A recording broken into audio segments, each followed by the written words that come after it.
तो आज हम पढ़ेंगे इसके अंदर TIR यानी कि total internal reflection. Total internal reflection यानी कि TIR,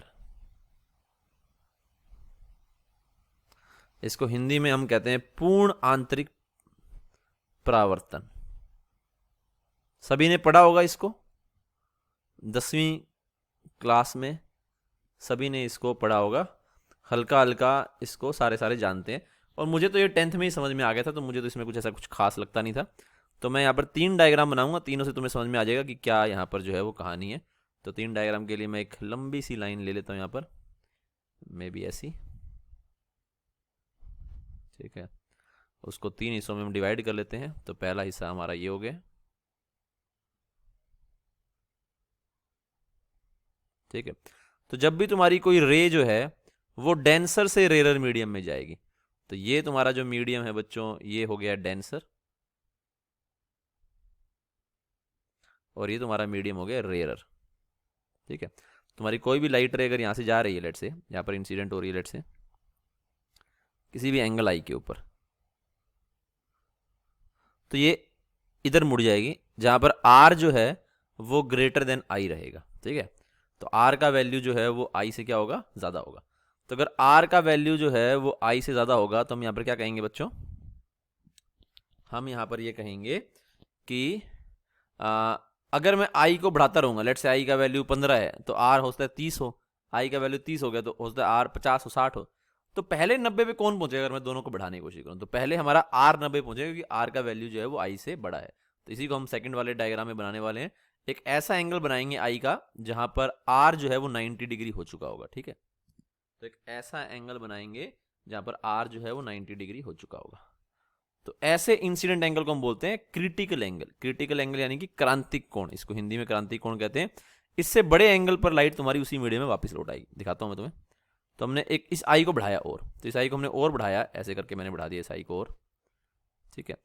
जिस आई पर ये आर जो है वो 90 डिग्री हो गया, ऐसे तुम्हारा जो आर जो है ये 90 डिग्री हो गया, ऐसे इंसिडेंट एंगल को हम बोलते हैं क्रिटिकल एंगल। तो इस थीटा को हम बोलेंगे क्रिटिकल एंगल, या हिंदी में कहते हैं क्रांतिक कोण, ठीक है। हिंदी में कहते हैं इसको क्रांतिक कोण। इसके ऊपर क्रांति घट जाएगी। क्रांति कौन सी घटेगी, कि लाइट तुम्हारी उसी मीडियम में वापस लौट आएगी, ठीक है। तो अगर मैं इसको हल्का सा यहाँ पे और इंक्रीज कर दूंगा, तो अगर मैं अपनी फोटो को ऊपर ले जाऊं, ठीक है, तो इसको मैं हल्का सा यहाँ पर और ऊपर ले जाऊं इसको अगर,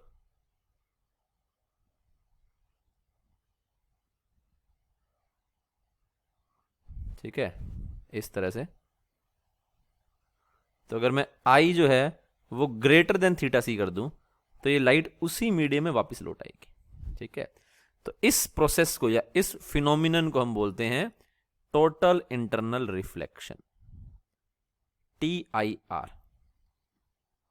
जहां पर आर का वैल्यू आई के बराबर हो जाएगा, ठीक है। किसी का सुपर चैट आया है बिना पैसों का, सर वो कल वाले क्वेश्चन भी समझा दीजिएगा इसके बाद। कल वाला क्वेश्चन कौन सा समझा दूं, कल वाला तो सब समझ में आ ही गया था। कौन सी चीज नहीं समझ में आई थी कल, वो रिलेटिव तो स्पीड था, उसमें क्या है, उसमें तो कुछ समझाने वाली मुझे लगता नहीं बात है। अगर तुम्हें नहीं समझ में आया तो अभी 2 दिन बाद ऑफलाइन आकर के पूछ लेना मृदुल, पानी निकल रहा था। हाँ ठीक है, उसको उसको तो हमने एक्सप्लेन कर दिया था ना, उसमें कुछ क्या तुम्हें समझ में नहीं आया उसके अंदर, कि एक्स कैसे डिक्रीज हो रहा है, वो 2 चीज़ों पर डिपेंड करेगा।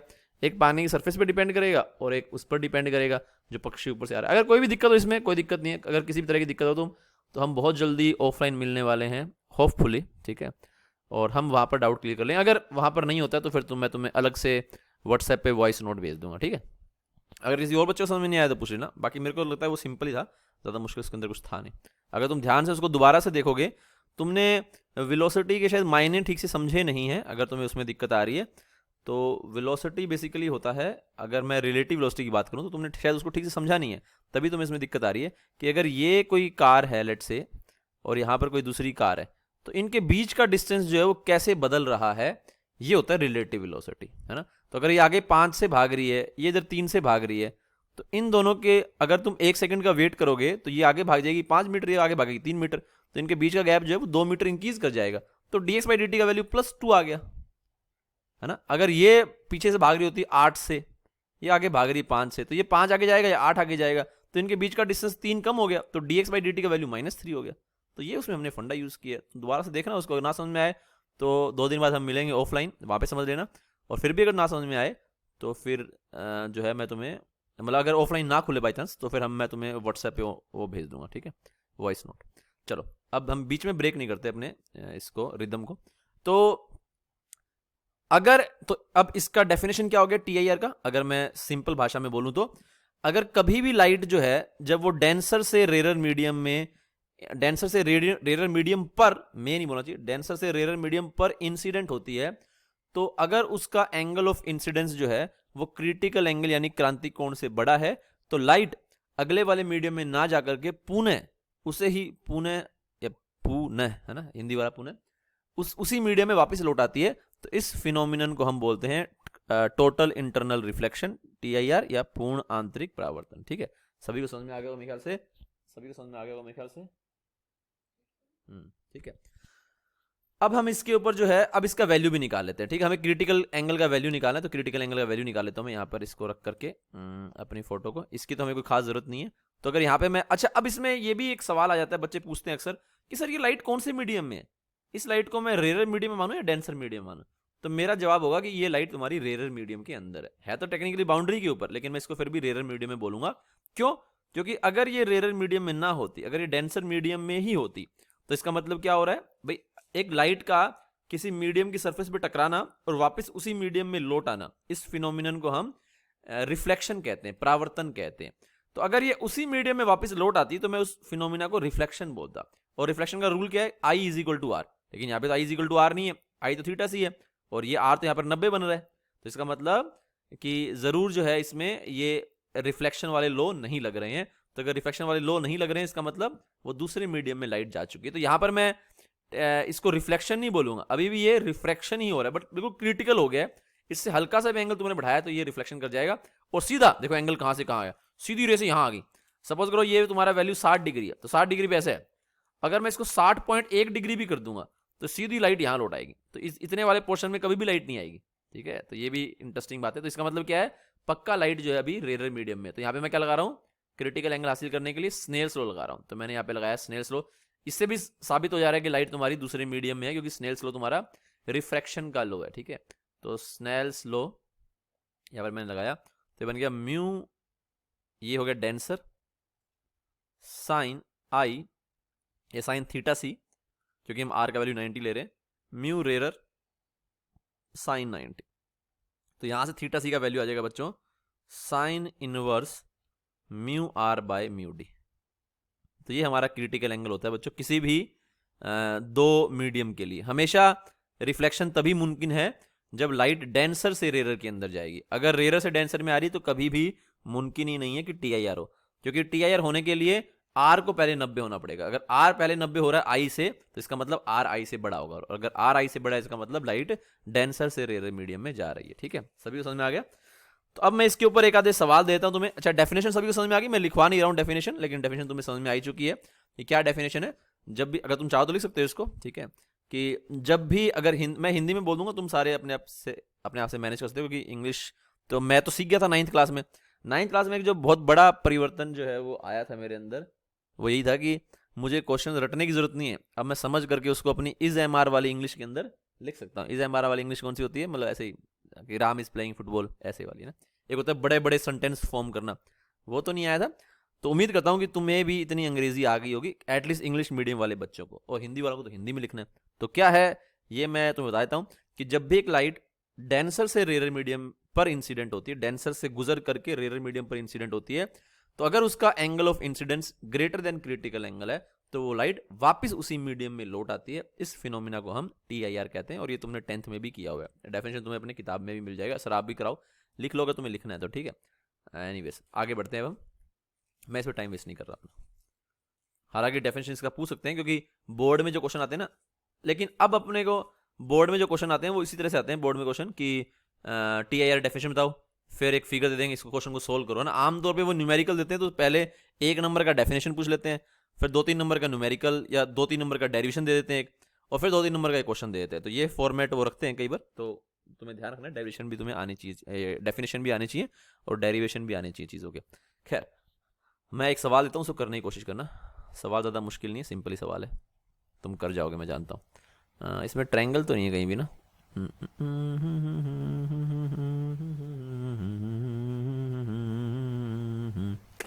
ट्रायंगल तो इसे हम नहीं बना सकते हैं, तो ट्रायंगल बना सकता हूँ मैं?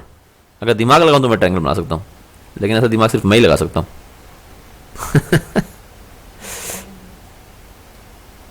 चलो ट्रायंगल बना दी मैंने आखिरकार। इतना दिमाग, चलो ठीक है। ये तो कोई भी बना सकता था, 3 लाइनें बना देते सर, आप इतना दिमाग लगाया, स्क्वायर बनाया, ये किया वो किया है। अरे ऐसे ही मजाक कर रहा हूँ मैं। चलो सवाल देता हूँ मैं, सवाल किया है, सवाल पे ध्यान दो, ये तो सारी फालतू की बातें हैं। ठीक है, तो क्वेश्चन क्या है बच्चों? क्वेश्चन है एक लाइट यहां से आ रही है, ठीक है, इसका हमें जो है वो म्यू दे दिया है, इसका जो म्यू है वो है 2, ये जो म्यू है ये है 1। एक लाइट यहां से आ रही है बच्चों, ऐसा ऐसा कोई दिल वाला रे ऐसा। तो लाइट अगर ऐसे आएगी तो ये तो एंगल कितना हो गया बच्चों? एंगल ऑफ इंसिडेंस, ये तो अब आधे बोलेंगे सर 90 डिग्री हो गया। 90 नहीं है, 0 डिग्री है, क्योंकि नॉर्मल भी ऐसा ही होगा और ये भी ऐसा ही है। तो अगर आई 0 होता है तो आर 0 होता है, रिफ्लेक्शन में भी रिफ्रैक्शन में भी, दोनों में ही आर 0 होता है। तो लाइट तुम्हारी आगे सीधी निकल जाएगी, तो लाइट तुम्हारी अगर आगे आगे सीधी निकल जाएगी तो लाइट तुम्हारी आगे यहाँ पर जाएगी ऐसे करके। ठीक है, थोड़ा सा शायद मैं इसको ऊपर बना लिया, थोड़ा सा नीचे कर लेते हैं।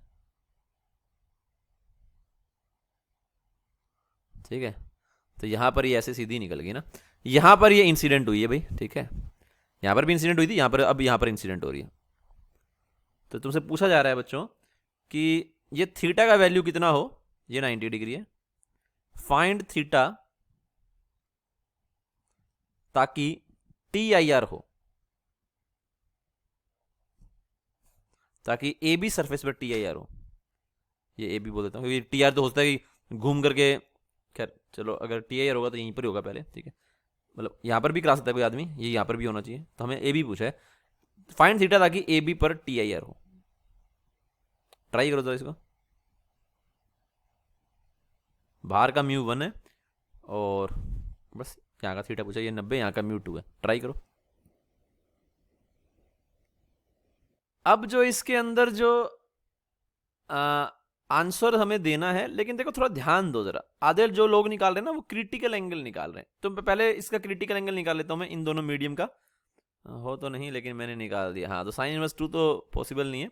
तो पहले मैं क्रिटिकल एंगल, आधे लोगों ने ऐसे आंसर दिया, आधे लोगों ने कैसे आंसर किया? यार दिमाग तो कौन लगाएगा, कौन रे कहाँ जा रही है, दिमाग नहीं लगाना। क्वेश्चन को भी हम एनालाइज नहीं करेंगे कि क्या हो रहा है क्या नहीं हो रहा, हम तो सीधा लिखेंगे हमें जो फॉर्मूला आता है। हमें फॉर्मूला सर ने सिखाया, साइन थीटा सी जो है वो होता है म्यू डेंसर अपॉन में म्यू रेरर, है ना? ये मैंने गलत लिख दिया, म्यू रेरर अपॉन में म्यू डेंसर, जो कि अब मैंने विशाल वाली गलती कर दी यहाँ पे कि साइन थीटा को ग्रेटर देन 1 लिख दिया। खैर, तो यहाँ से ही मालूम पड़ जाएगा तुम्हें, अरे हाँ, कि म्यू रेरर ऊपर आएगा, म्यू डेंसर नीचे आएगा, जो कि sine theta should be always less than 1। ठीक है, तो यहाँ से हम लिखेंगे म्यू रेरर का वैल्यू 1 हो गया और डेंसर जो है वो 2 दे रखा है, तो साइन थीटा सी होगा, थीटा सी का वैल्यू का 30 डिग्री। तो सर ने आंसर दे दिया 30 30 30 30 30 30, आंसर आ गया। अरे गधों, तुम देख तो लो, तुम हमेशा सोचते हो कि एग्जामिनर बड़ा ही भोला है और तुमसे वही थीटा पूछेगा जो तुम्हारे फॉर्मूले में थीटा है। भाई तुम उसका थीटा देखो, अपना थीटा देखो। ये क्या होता है, ये एंगल जो आई है, ये I should be greater then 30 degree for T I R. लेकिन क्या उसने तुमसे इस आई के बारे में इंफॉर्मेशन पूछी? नहीं, तुमसे ये थीटा पूछा उसने। तो सर थीटा पूछा है तो इनके बीच में रिलेशन निकालो। क्या रिलेशन होगा? अगर ये आई है तो ये क्या होगा? ये थीटा होगा। और क्या लिख सकते हैं कि थीटा प्लस आई जो है वो 90 डिग्री होगा। तो आई कितना होगा? आई होगा 90 माइनस थीटा सी। तो आई अगर 90 माइनस थीटा सी है तो थीटा सी का वैल्यू 30 होगा। ठीक है, या फिर आई लिख देता हूं यहां पे। ठीक है, 90 माइनस में आई। अब ठीक है, ये आई इज इक्वल टू, है ना, थीटा प्लस में आई इज इक्वल टू 90 था, तो थीटा का वैल्यू आ गया 90 माइनस में आई।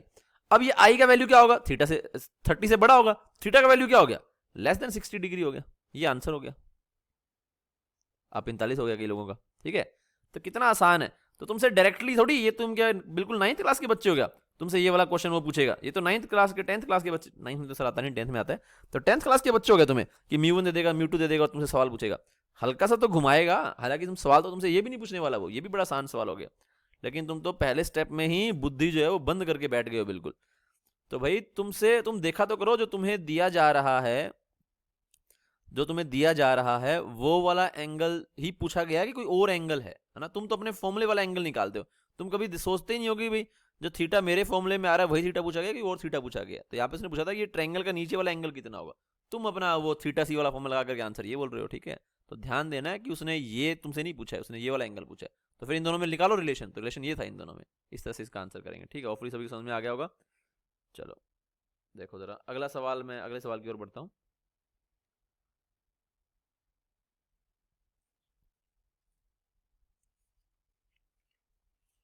अब ये सवाल जो है अच्छा सवाल है, देखो जरा, सिंपल ही, ज़्यादा मुश्किल नहीं है, तुम आसानी से कर जाओगे मैं जानता हूँ। तो इस क्वेश्चन को हम करते हैं बच्चों, लेट्स, ओहो येलो तो बहुत भड़कीला रंग हो जाएगा, मे बी हम ग्रीन ले सकते हैं, ठीक है, दैट इज़ रीजनेबल। अब हम यहाँ पर बच्चों ये सवाल मैंने लिया है,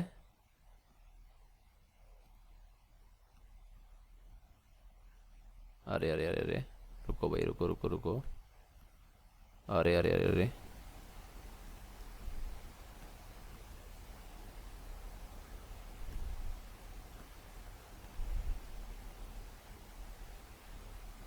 ठीक है चलो,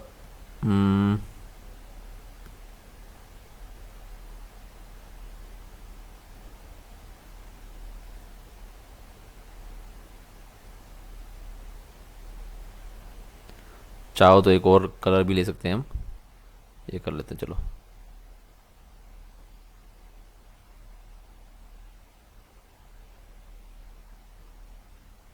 ठीक है, तो तुमसे पूछा गया बच्चों, ये जो सवाल है ना, ये सवाल कह रहा हूँ, ये जो म्यू है ये है √2, ये जो म्यू है ये है 2, और ये जो म्यू है ये है √3। तो यहां से एक लाइट इंसिडेंट हो रही है ऐसे, पूछा गया इस आई का वैल्यू कितना हो। अच्छा, आई का वैल्यू हमेशा एक वैल्यू मत दिया करो, ग्रेटर लेस देन भी बोलना होता है। तो फाइंड आई, ताकि यहां भी टी आई आर और यहां भी टी आई आर, इसको मैं सरफेस नंबर 1 बोलता हूं, इसको सरफेस नंबर 2 बोल देता हूं। Find I so that surface 1 and surface 2 दोनों पर टी आई आर हो। करो जरा ट्राई इसको, सिंपल सवाल है, मुझे यकीन है तुम कर दोगे। हिंट हल्का से देता हूं, पहले दोनों पे करने की कोशिश मत करना। आधे लोग बोलेंगे अरे दोनों पे, ये तो सर ने कराया ही नहीं, दोनों पे तो सर ने कभी बताया नहीं, पहले पे बताया था।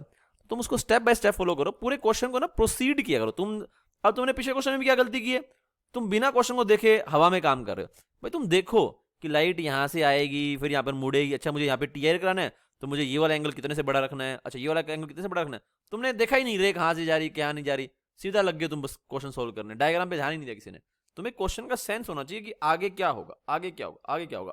डायरेक्टली फॉर्मूला लगाओगे तो फिजिक्स में तुम क्या कर रहे हो, स्टेप्स को स्किप कर रहे हो। ये बहुत ही एक अच्छा तरीका होता है फिजिक्स में लर्न करने का, कि तुम्हें सिर्फ आंसर नहीं निकालना है, तुम्हें पूरे डायग्राम को विजुलाइज करना है कि क्या होगा, नॉट जस्ट इन ऑप्टिक्स। अगर तुम इससे ये भी सवाल पूछा जा रहा है कि ये गाड़ी है ये भाग रही है ना, और यहाँ पे म्यू का वैल्यू लेट से दे दिया है, म्यू का वैल्यू 0.5 है, आगे स्प्रिंग दे दिया है, बताओ ये स्प्रिंग जब इतना कंप्रेस होगा तो गाड़ी की स्पीड क्या होगी, तो तुम्हें पूरी सिचुएशन को एनालाइज करना होता है। अच्छा गाड़ी आगे जाएगी, ठीक है, तो म्यू यानी कि फ्रिक्शन, तो गाड़ी अगर आगे जा रही है तो रिलेटिवली स्लाइड कर रही है तो फ्रिक्शन लगेगा, फ्रिक्शन अगर लगेगा तो इसकी स्पीड कम होगी, अच्छा कुछ स्पीड तो ये फ्रिक्शन खा जाएगा, फिर जाकर के स्प्रिंग पे टकराएगा, फिर इसका एनर्जी फ्रिक्शन भी खाएगा, एनर्जी स्प्रिंग में भी जाएगा, स्पीड इसका और कम होगा। ऐसे अगर तुम एनालाइज करोगे तो ही तुम चीजों को सीखोगे, अगर तुम सीधे फॉर्मूले लगा रहे हो तो तुम फंस जाओगे। ये काम मैथ में करने का होता है कि सीधे फॉर्मूले लगाए तुमने, है ना, चीजों को तुम एनालाइज नहीं करते, इतना ज्यादा फॉर्मूलों पे डिपेंडेंट होते हैं। तो फिजिक्स में तुम्हें जो क्वेश्चन की जो सिचुएशन है उसको जहां से उसने एग्जामिनर ने दिया है और जहां पे तुम्हारा आंसर आ रहा है पूरा तुम्हें विजुलाइज करना है कि क्या क्या होगा हर स्टेप में, तो तुम देखोगे मोस्ट ऑफ द क्वेश्चंस को तुम सोल्व करने में काबिल हो जाओगे। ठीक है, अगर तुम सीधा हवा में काम करोगे कि चलो देखते हैं कि क्या होगा, मतलब सीधा अच्छा इसके लिए हमें कौन सा फॉर्मूला आता है, अच्छा इसके लिए हमें फॉर्मूला आता है sine theta c is equal to mu d upon में म्यू आर, और वो लगाना शुरू कर दिया। ये काम मेडिकल वाले बच्चे करते हैं, आईआईटी वाले नहीं करते। ठीक है, तो हमेशा सिचुएशन को विजुलाइज करो यहाँ पर क्या होगा। ऐसे यहाँ पर देखो तो क्या होगा, व्हाइट वाले से जाएगी ब्लैक वाले पे, तो पहले यहाँ पे तो टी आई कराऊं, दूसरे की बात तो बाद में आएगी, पहले पहली सर्फेस पे कराऊं, अगर पहली पे हो जाएगा फिर जाऊंगा दूसरे पे। अगर इकट्ठा सोचोगे कि दोनों में कराना है, अरे कैसे करें, दोनों का तो आया ही नहीं, ये नहीं हुआ वो नहीं हुआ, ऐसे नहीं सोचना। ठीक है, तो पहले पहली पे कराओ, फिर आगे देखते हैं क्या कहानी घटेगी। ठीक है, ट्राई करो जरा इसको। कंडीशन के लिए एंगल 45 बड़ा होना चाहिए फर्स्ट के लिए, वाइल सेकंड टीआईआर के लिए 60 डिग्री होना चाहिए। लेकिन मैंने तो तुमसे पूछा कि दोनों पे हो, इसके लिए क्या आंसर होगा। अब तुम सोचो यूनियन आएगा या इंटरसेक्शन आएगा, है ना। करो जरा ट्राई से। चलो अब हम इस क्वेश्चन में आगे बढ़ते हैं। देखो कैसे करेंगे बच्चों क्वेश्चन को। भाई भाड़ में गया दोनों सरफेस से टीएआर, हम तो पहले सरफेस पे करते हैं टीएआर, तो मैं यहाँ पे लिखूंगा फर्स्ट सरफेस के लिए हमारे पास क्या कंडीशन रहेगी। देखो जरा, तो हम लिखेंगे फर्स्ट सरफेस के लिए, तो ये जो हमारी फर्स्ट सरफेस है इस पे टीआईआर की कंडीशन क्या रहेगी। देखो जरा, तो sine theta 1 is equal to mu डेर कह रहा हूँ, रेरर और डेंसर मिला के डेरर बन गया, खैर एनीवेज, तो म्यू रेरर अपॉन में म्यू डेंसर, तो म्यू रेरर का वैल्यू जाहिर सी बात है आगे वाला रेरर होगा। ठीक है, तो √2/2, तो आगे 1/√2, यानी थीटा 1 जो है वो बड़ा होना चाहिए 45 डिग्री से ज़्यादा, तब यहाँ पर टीआईआर हो पाएगा पहली सरफेस पे। बाकी ये डायग्राम बड़ा अच्छा सा बना, झंडा सा बन गया किसी देश का। खैर अब अगर यहाँ पर अगर थीटा 1 45 से छोटा है तो बात खत्म हुई, घर चले जाओ, टीआईआर नहीं होने वाला। अगर थीटा 1 तुम्हारा 45 से बड़ा है तो यहां पर टीआईआर हो गया। अगर यहां पर टीआईआर हो गया तो कितने एंगल पे लाइट तुम्हारी वापस मुड़ेगी, उतने ही एंगल पे जितने पे गई थी। तो अगर तुम्हारी थीटा 1 पे गई थी, थीटा 1 पे वापस मुड़ेगी, यानी अगर आई पे गई तो आई पे वापस आएगी। तो अगर आई पर ही वापस आई तो यहां पर भी क्या होगा। अब आधे लोगों ने ध्यान नहीं दिया होगा, मृदुल ने आंसर निकाला है कि जो आई यहां पर रहेगा वही आई यहां पर भी रहेगा। ये आधे लोगों ने ध्यान नहीं दिया कि एंगल ऑफ इंसिडेंस कहीं अलग अलग तो नहीं है दोनों के लिए, है ना। तो अगर यहां से आई गया है तो यहां वो मुड़ा भी आई पर, और फिर अगले के लिए इंसिडेंट भी आई पर ही होगा। अगर यहां पर कुछ ऐसा होता कि इस अच्छा क्वेश्चन बन सकता है अगर मैं इसको यहां पे हल्का स्लांट कर दूं इसको इस तरह से, तो यहां का जो आई है वो यहां का आई नहीं रहेगा फिर।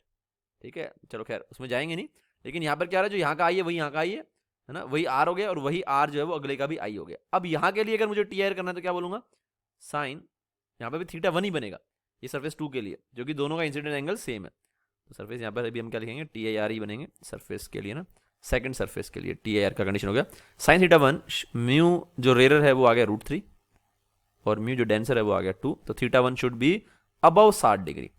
तो ये बोल रहा है, पहली सर्विस बोल रही है कि 45 से ऊपर चाहिए तभी टीआईआर होगा, दूसरी बोल रही है 60 से ऊपर चाहिए तभी टीआईआर होगा। तो हमें क्या करना पड़ेगा, एंगल को, जो आई एंगल है that should be greater then 60 degree, तो ही दोनों पे हो पाएगा। ये हमारा आंसर हो जाएगा।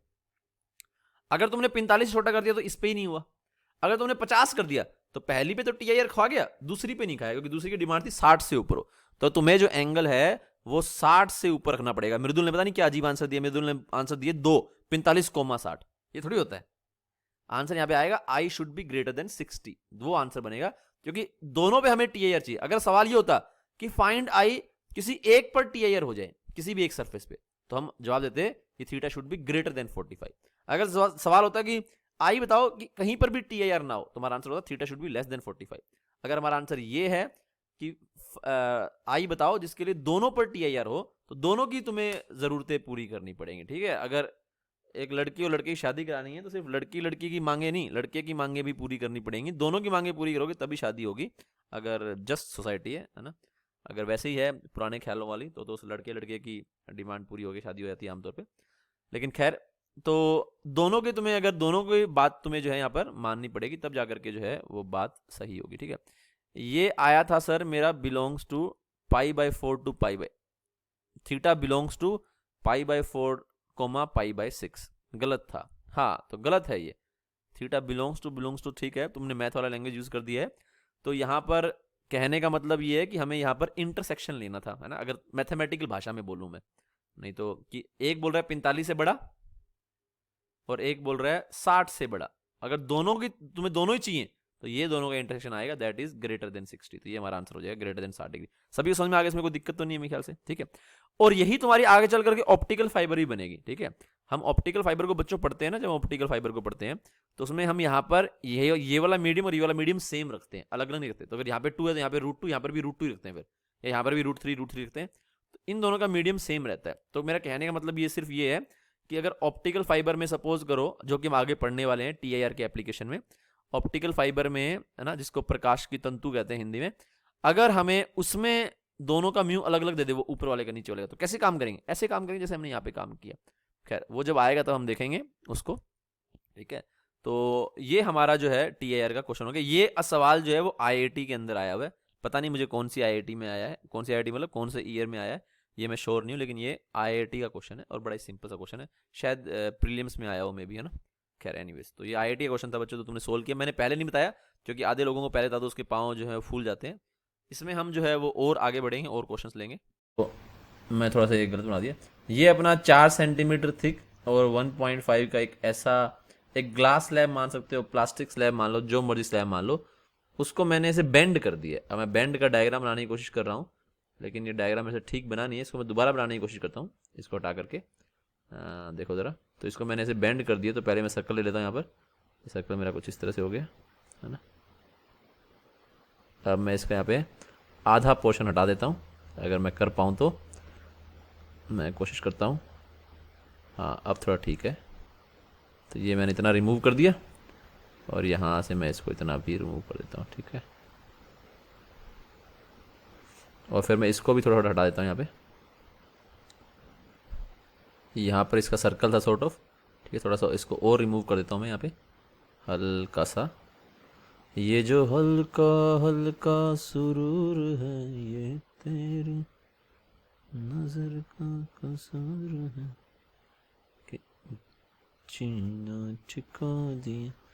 क्या मैं बना पाऊंगा इसको? ये देखने वाली बात होगी। और मुझे लगता है मैंने बना दिया इसे, अरे वाह। तो मैंने इसे करीब करीब बना दिया, तुमने इसको ऐसे मोड़ दिया है, ठीक है। समझ में आ गया बच्चों? ये 4 सेंटीमीटर का होगा, ये 4 सेंटीमीटर का होगा, तुमने इसको इस फॉर्म में मोड़ दिया है ना। और यहाँ पर अगर हम देखेंगे, ठीक है, और इस तरह से थोड़ा सा मुझे इसको और ठीक करना पड़ेगा। कैसे ठीक करना पड़ेगा? थोड़ा सा इसको और, ये बड़ा ये थोड़ा ज़्यादा ही हो गया मेरे ख्याल से, ज़रूरत नहीं थी अपने को इतना करने की। इसको कुछ ऐसे करके, कुछ ऐसे, कुछ टेढ़ा टेढ़ा, तो ये वाला फिगर है, मे भी इससे हम कुछ कर पाएँ, ठीक है। मेरे को इसको पेन से बनाना पड़ेगा, उसे तो हो नहीं पा रहा। तो हमने कुछ इसको ऐसे ना, तो ऐसे ऐसे इस फॉर्मेट में इसको बेंड कर दिया। थोड़ा अच्छा नहीं बना इतना, मैं थोड़ा कोशिश कर रहा था बन जाए, ठीक है। मैं अगर इसको सिंपली बनाऊं तो ये कुछ हमने ऐसे इसको बेंड कर दिया, ठीक है। ज़्यादा सिंपल बनाता हूँ, ज़्यादा बेहतर रहेगा मेरे ख्याल से। ऐसे हमने इसको बेंड कर दिया, ऐसे करके। मैंने कोशिश तो काफ़ी की, लेकिन वो मैं उसको बना नहीं पाया ठीक से। तो ये ज़्यादा बेहतर है मेरे ख्याल से, ऐसे कर लो इसको। तो हमने इसको ऐसे जो है वो बेंड कर दिया, ठीक है। अब ऐसे हमने इसको बेंड कर दिया है, तो ये इस तरह से, और ये तुम चाहो तो इसको ऐसे भी ले सकते हो, ठीक है, इस तरह से।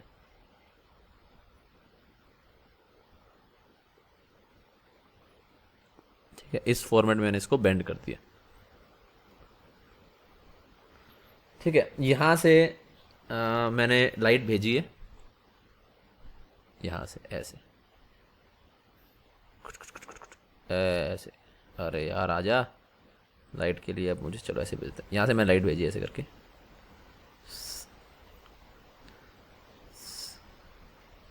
ठीक है। ऐसे करके मैं लाइट भेज रहा हूँ यहाँ से, टुड़क टुड़क टुड़क, ठीक है। इसका जो रेडियस है वो R है, ये R इसने आउटर से लिया हुआ है मेरे ख्याल से, ठीक है, आउटर से ले रखा है। पूछा है find the smallest value of R which permit all light to pass around the arc, ठीक है। क्वेश्चन इसने क्या पूछा है कि R का वो मिनिमम वैल्यू, है ना। इसको मैं हटा देता हूं यहां से, ये तो अपना बेकार ही हो गया। तो सिंपल शब्दों में इसने सवाल ये पूछा है, R का वो मिनिमम वैल्यू जिसके कारण पूरी पूरी लाइट जो है वो TIR खाए, ठीक है। ये सवाल पूछा गया तुमसे। तो पूछा गया है R का वो मिनिमम वैल्यू, अरे हो जा यार, हाँ। तो R का वो मिनिमम वैल्यू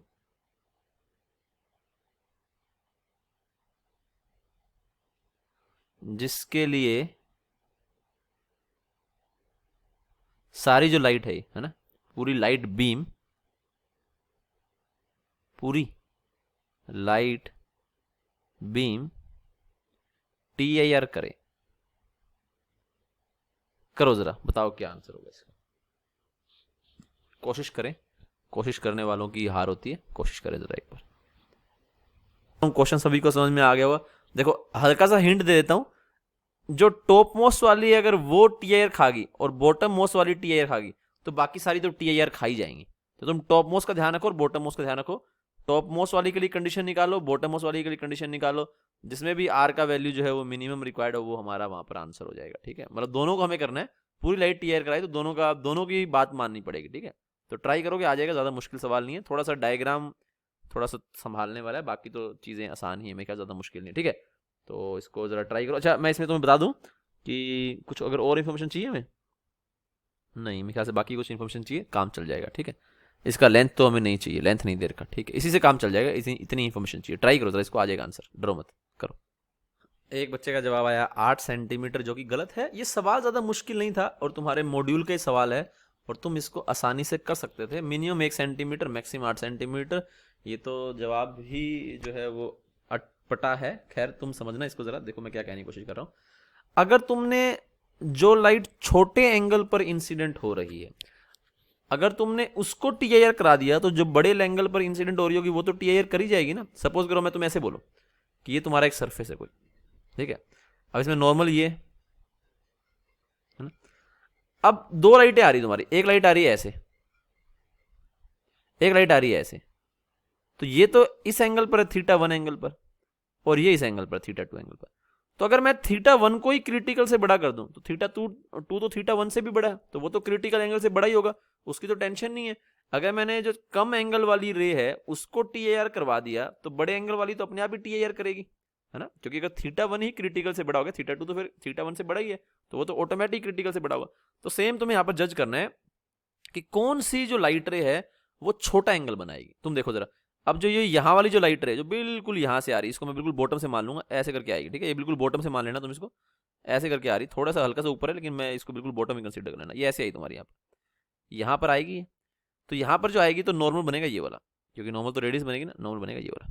तो ये एंगल ज़्यादा छोटा है या ये जो यहाँ पर आ रही है, यहाँ पर आ रही है वो तो यहाँ पर लग जाएगी, है ना, या ये एंगल ज़्यादा छोटा है। बताओ कौन सा एंगल तुम्हें छोटा लग रहा है, ये वाला एंगल तुम्हें छोटा नजर आ रहा है, ये वाला एंगल छोटा नजर आ रहा है, सारे देख पा रहे हो ये वाला एंगल छोटा है। तो अगर ये क्रिटिकल एंगल से बड़ा हुआ तो ये तो क्रिटिकल एंगल से बड़ा अपने आप ही हो जाएगा। तो मतलब अगर नीचे वाली जो रे है, ये वाली जो हमारी रे है, अगर ये TIR कर रही है तो ऊपर वाले का तुम निश्चिंत रहो, ऊपर वाली TIR कर ही रही होगी, क्योंकि ऊपर वाली हमेशा नीचे वाले से बड़ा एंगल बना रही है। नीचे वाली यहाँ आकर के लग रही है, ये एंगल छोटा है ना, सारे देख पा रहे हैं, और ये तुम्हारी यहीं पर टकरा जाएगी यहाँ पर। तो यहाँ पर जो ये एंगल बन रहा है करीब करीब 90 के बराबर ही बन रहा है। ठीक है, तो अगर ये तुम्हारा बड़ा है ना उससे क्रिटिकल एंगल से, तो ये तो ऑटोमेटिक बड़ा हुआ, तो हमें इसकी टेंशन लेनी होती है, हमें सिर्फ इसकी टेंशन लेनी है, इसलिए मैं ऊपर वाली बनाऊंगा ही नहीं। तो मैंने ऊपर वाली यहाँ पे इरेज ही कर दी, उसको मैं बना ही नहीं रहा। मैं सिर्फ इसका ध्यान रखूंगा कि ये जो एंगल है ये क्रिटिकल से बड़ा हो जाए। ये जो थीटा है, हम क्या करेंगे, ये जो थीटा जो है ये theta should be greater than theta critical. ठीक है, इसका मैं ध्यान रखूंगा। ठीक है, 12 सेंटीमीटर मृदुल तुम्हारा जवाब ठीक है। ठीक है, अब देखो जरा हम यहाँ पे इसमें आगे बढ़ते हैं। तो थीटा हमें चाहिए, बड़ा चाहिए थीटा क्रिटिकल से। ठीक है, तो मैं क्या बोलूंगा बच्चों, यहाँ पर मैं यहाँ पर ये कहूंगा कि थीटा क्रिटिकल निकाल लेते हैं। तो साइन थीटा क्रिटिकल जो है वो हमारा आ गया है म्यू रेरर जो कि बाहर का 1 होगा, और म्यू डेंसर जो कि है 3/2। तो साइन थीटा क्रिटिकल हमारा आ गया 2/3। तो मैं यहाँ पे लिख सकता हूँ अगर theta greater than theta critical है तो साइन थीटा भी greater than sine theta critical होगा, क्योंकि साइन में तो एंगल बढ़ने पर वैल्यू बढ़ती है। ठीक है, कोस होता तो उल्टा करते शायद इनइक्वालिटी, साइन में तो इनइक्वालिटी हमारी सेम ही रहेगी। अगर थीटा थीटा सी से बड़ा है तो साइन थीटा भी साइन थीटा सी से बड़ा रहेगा। ठीक है, एंगल 90 छोटे तो हैं ही दोनों, तो वो झंझट तो है नहीं। ठीक है, तो यहाँ पर हम क्या लिखेंगे, तो हम लिखेंगे साइन थीटा जो है वो बड़ा हो जाना चाहिए 2/3 से। अब साइन थीटा इस ट्रायंगल से निकाल लो। साइन थीटा क्या हुआ, सामने वाली साइड। अब ये है R, इसको मैंने मान लिया 4 सेंटीमीटर, इसको मैंने मान लिया D मान लेता हूँ मैं इसको, ये मैं मान लेता हूँ, चलो 4 ही मान लेता हूँ इसको। तो इसको लिखूंगा R माइनस में 4, ये समझ में आ रहा है ना, ये 4 है, ये हमारी कितनी है 4 सेंटीमीटर। तो ये तो हमारी 4 सेंटीमीटर ये वाली, तो और ये पूरी R है। साइन थीटा क्या हो जाएगा, मेरे सामने वाली साइड क्या हो जाएगी, R माइनस में 4, तो R माइनस में 4 अपॉन में हाइपोटेनस, वो क्या है रेडियस। ये बाजा बज रहा है, इस बाजे को इग्नोर कर देना, ये तो रेडियस ही होगी ना। जब हम क्या लिखेंगे 3r माइनस में 12 इज ग्रेटर देन 2r, तो r is greater than 12 centimetre. ये हमारा आंसर आ गया, बात खत्म। सिंपल था ना? नहीं सर सिंपल तो नहीं था। अरे सिंपल है, तुम मतलब थोड़ा सा फॉलो करो चीज़ों को, तो मुश्किल नहीं है, चीज़ें सिंपल ही हैं, ठीक है।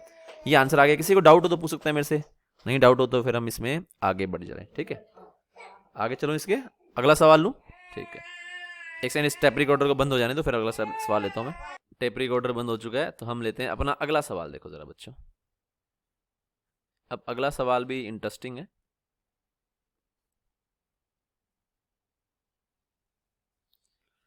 अगला सवाल क्या है बच्चों? मैं म्यूट हूँ, सॉरी सर कह रहा हूँ सॉरी बच्चों, ठीक है। अगला सवाल देखो क्या है। अगला सवाल कुछ इस प्रकार है कि ये हमारा ना पानी का एक सरफेस है, यहाँ पर पानी है बहुत सारा, ठीक है। और किसी भी h हाइट नीचे, जिसका हाइट का वैल्यू दे रखा है 80 सेंटीमीटर, हमने एक बल्ब रख दिए, बल्ब। सर ये कैसा बल्ब बना रहे हैं आप, फूल सा बल्ब मैं अच्छा बना सकता हूं।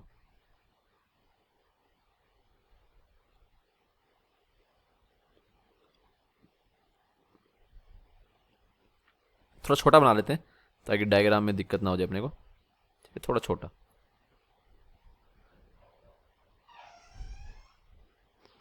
तो बल्ब हमारा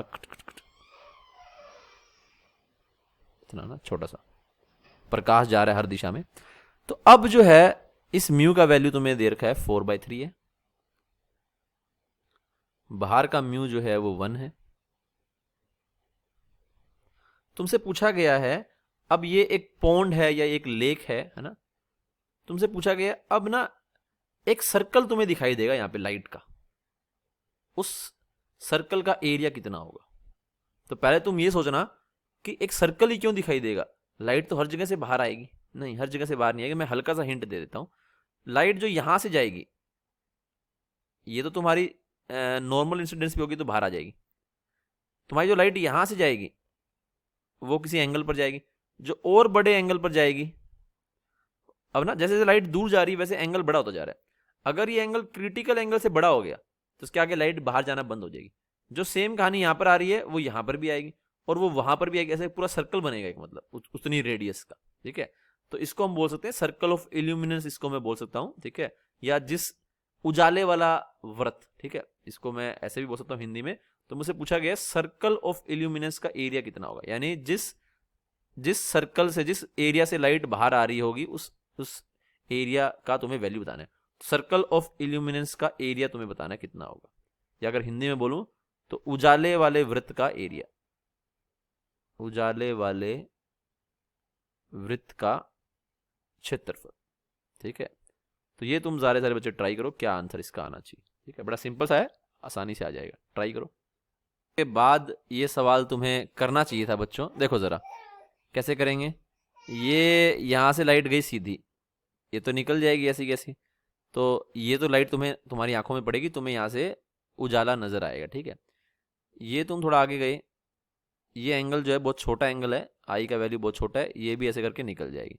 फिर आगे थोड़ी और आगे जाओगे तो एक ऐसा एंगल आएगा जहां पर एंगल आर जो है वो 90 हो जाएगा ऐसे करके, जिसको हम क्रिटिकल एंगल भी कह सकते हैं, ठीक है। तो ये हमारा थीटा सी हो जाएगा।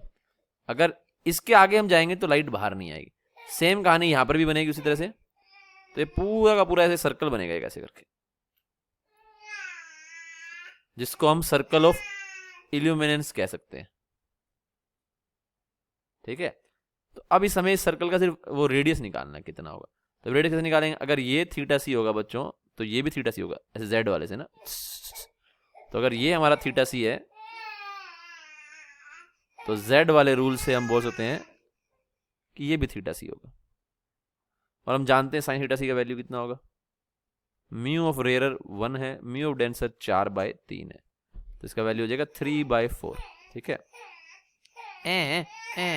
एक सेकेंड, इसका टप टप बंद करने दो, थोड़ा मैथमेटिक्स में फंस गए सर। इतना मैथमेटिक्स नहीं था, ये साइन थीटा सी हो गया। अगर साइन थीटा सी का वैल्यू 3/4 है तो टेन थीटा सी कितना हो जाएगा, साइन थीटा सी हो गया 3/4, 16 में से 9 गए 7, √7, तो यहाँ पे टेन थीटा सी हो जाएगा 3/√7। साथ हटा जाएगा पूरी, ठीक है। तो ये होगा टेन थीटा सी 3/√7। टेन थीटा सी क्या होगा, सामने वाली रेडियस हो जाएगी r और ये हो जाएगी 80, है ना। तो यहाँ पर हम क्या लिखेंगे, ये जा रहा है टेप रिकॉर्डर को अंदर भेज रहे हैं, तो tan theta c is equal to 3/√7 है, ये हो जाएगा सामने r और ये d। तो r का वैल्यू कितना आ जाएगा बच्चों, d का वैल्यू कितना है 80 इंटू में 3/√7, ठीक है। तो ये तुम्हारा हो जाएगा r का वैल्यू, जिसको हम चाहें अगर मीटर में कन्वर्ट करें तो 2.4/√7, ठीक है। इतना तुम्हारा हो जाएगा ये मीटर में, है ना। अगर हम एरिया की बात करें तो एरिया हो जाएगा πr², है ना। 240 बनेगा, 240 कितना हो जाएगा 2.4 हो जाएगा ना, तो एरिया हो जाएगा πr²। तो पाई को लिख सकते हैं 22/7 और रेडियस को लिख पाएंगे 2.4 इंटू 2.4/7। तो 22/7 लिखने का कोई फायदा नहीं हुआ, मुझे लगा 7 कट जाएगा, है ना, तो पाई लिख देता हूँ उसको। तो पाई इंटू में r हो जाएगा 2.4 इंटू में 2.4/7। तो ये हमारा एरिया हो जाएगा, जो भी इसका वैल्यू है। करीब करीब देखूं तो 3 3 9 9 30 27/7, तो 25/7, करीब करीब ये 3-4 के आसपास आएगा, ठीक है। तो इतना ये तुम्हारा एरिया होगा। होपफुली तुम्हें समझ में आ गया वो, ठीक है। तो इसको तुम नोट कर सकते हो बच्चों। अब हम बढ़ते हैं आगे। अब हमने इसके करीब करीब सारे क्वेश्चंस जो हैं, वो सारे तो नहीं कहूँगा मैं, कुछ क्वेश्चन हमने कर लिए हैं, जहाँ पर जो बेसिक जो क्वेश्चंस होते हैं हमारे, स्टैंडर्ड जो क्वेश्चंस है वो कर लिए हम। जाहिर सी बात है कि इतने सारे क्वेश्चन होते हैं तो स्टैंडर्ड क्वेश्चंस ही अगर हम कर पाएँ, जिससे हम कंसेप्ट को सीख पाएँ, तो बड़ी अच्छी बात होगी। अगर तुम्हें सपोज करो क्वेश्चन आया था कि सर्कल ऑफ इन्फिनिटी का एरिया कितना होगा, तो तुम वहाँ पर कंसेप्ट ही लगाने में जो है वो गुम हो जाते। तो ये मैंने तुम्हें बता दिया कि इस तरह का क्वेश्चन भी वो बना सकते हैं, ठीक है। अब आते हैं इसके एप्लीकेशन के ऊपर। तो इसके 3 एप्लीकेशन है बच्चों। एक है मिराज, मिराज अपने अजय देवगन वाला नहीं, जिसको मरीचिका भी बोलते हैं, ठीक है। एक अपना है डायमंड की क्यों शाइन करता है, और एक है अपना ऑप्टिकल फाइबर, है ना, वो कैसे काम करती है। तो ये 3 इसके एप्लीकेशन है, एक के बाद हम एक देखेंगे। तो अब हम करेंगे एप्लीकेशन ऑफ TIR।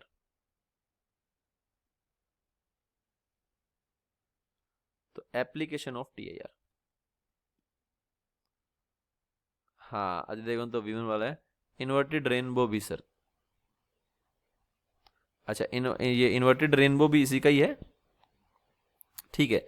रेनबो मैं नहीं करवाता हूँ अक्सर, क्योंकि शायद पता नहीं एनसीईआरटी में गिवन है क्या रेनबो। राजस्थान वाली बुक में तो गिवन है, एनसीईआरटी में शायद पता नहीं गिवन है कि नहीं, मुझे श्योर नहीं है।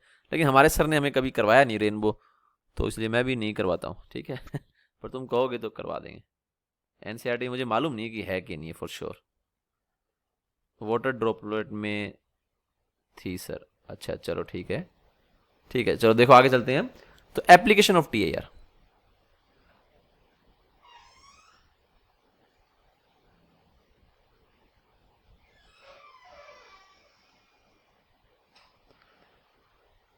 तो जो पहला एप्लीकेशन है वो है मिराज, यानी कि मरीचिका जिसको हिंदी में कहते हैं, जिसको शायद कुछ वो मृग वृग वाले से भी बोलते हैं ना, मृग मृग का जो भी उसको वहम होता है सॉर्ट ऑफ, ठीक है। इसका होता है ना, जो तुम देखते हो कि गर्मियों में सड़क के ऊपर तुम्हें पानी नजर आता है, ठीक है। या ऐसा बोला जाता है कि हिरण को भी जो है वो बहुत दूर रेगिस्तान में पानी नजर आता है, तो वो आगे जाता है तो पानी आगे चलता चला जाता है, और इस तरह से उसके वो वहम बना रहता है, और वो चलते चलते इस तरह से मर जाता है ना। तो इसको मृग मृग करके भी कोई एक वर्ड होता है इसका, मृग, हाँ मृग तृष्णा, हाँ। तो मृग तृष्णा नाम से भी इसको बोला जाता है कि उसको प्यास लगी हुई है, तो वो सोचता है कि पानी आगे आगे जाता है तो पानी और आगे, है ना। ये बेसिकली आंखों का एक सॉर्ट ऑफ धोखा ही है, ठीक है। और ये धोखा क्यों होता है ये मैं तुम्हें समझाने की कोशिश करूंगा। देखो जरा, तो सपोज करो अब आंखें तुम्हें बहुत धोखा देती हैं, तुम यकीन नहीं करोगे इतना धोखा तुम्हें आंखें देती हैं। अगर तुम सपोज करो कोई नॉर्मल डे है तुम्हारा, ये आम जिंदगी ऐसा होता है ना, ये है आम जिंदगी और ये है मेंटो जिंदगी। अगर तुम्हारी कोई आम जिंदगी है, ठीक है, उस दिन क्या होगा, तुम्हारी जो रे है आंखों से, यहाँ से पत्ते से रे आएगी और वो तुम्हारी सीधी आंखों में चली जाएगी। ठीक है, तुम कहोगे यहाँ से रे आ रही तो पेड़ यहाँ पर है, अच्छी बात है, ठीक है, तुम्हें पेड़ यहाँ पर नजर आ जाएगा, है ना। अब किसी दिन अगर बहुत ज्यादा, किसी दिन जो है वो अगर बहुत ज्यादा तुम्हारा नीचे वाला जो है वो सड़क बहुत गर्म हो रखी है, बहुत ही हॉट जो है वो कंडीशन है, ठीक है, बहुत ज़्यादा गर्मी हो रखी है, तो उसके कारण क्या होता है,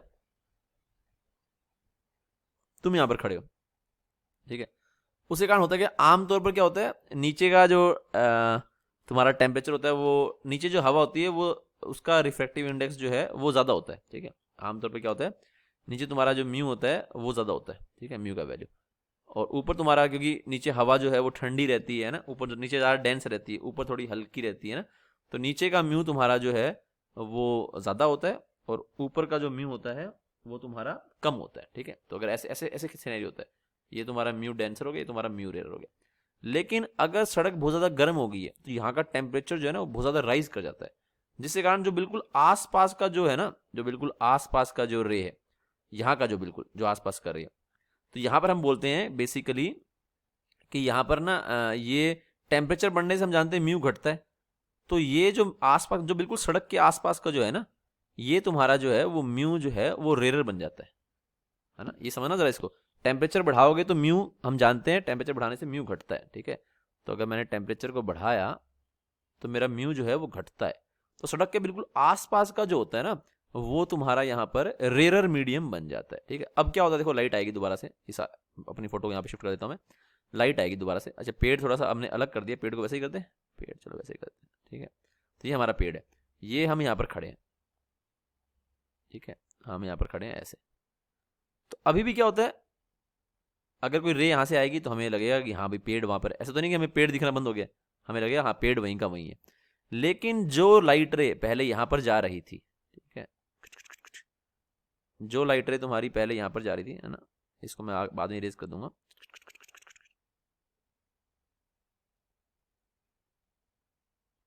जो लाइट रे तुम्हारी पहले यहाँ पर जा रही थी ऐसे करके, एक लाइट रे तुम्हारी यहाँ से ऐसे जा रही थी ऐसे करके, और वो सड़क पर जाकर के हिट कर रही थी, ठीक है, थोड़ा सा अपने को ऊपर शिफ्ट कर दूं, तो जो लाइट रे तुम्हारी यहाँ जा रही थी, है ना, वो यहाँ पर जाकर के लग रही थी, क्योंकि कोई ज्यादा फर्क नहीं था, करीब करीब भाई हाइट के साथ इतना भी फर्क नहीं पड़ता म्यू का, करीब करीब म्यू सेम था, तो हाइट तुम्हारी लाइट सीधी ही जा रही थी। लेकिन अब क्या हुआ, बहुत ज्यादा टेम्परेचर होने के कारण, ठीक है, ये पत्ता थोड़ा आगे आ रहा है, इस पत्ते को काट दें, थोड़ा सा पत्ते को छोटा कर दें इसको, नहीं तो ये रोक ही लेगा रे को एटलीस्ट 2D डायग्राम में तो रोक लेगा, 3D में ना रोक पाए, तो एक पत्ता अपन उड़ा देते हैं,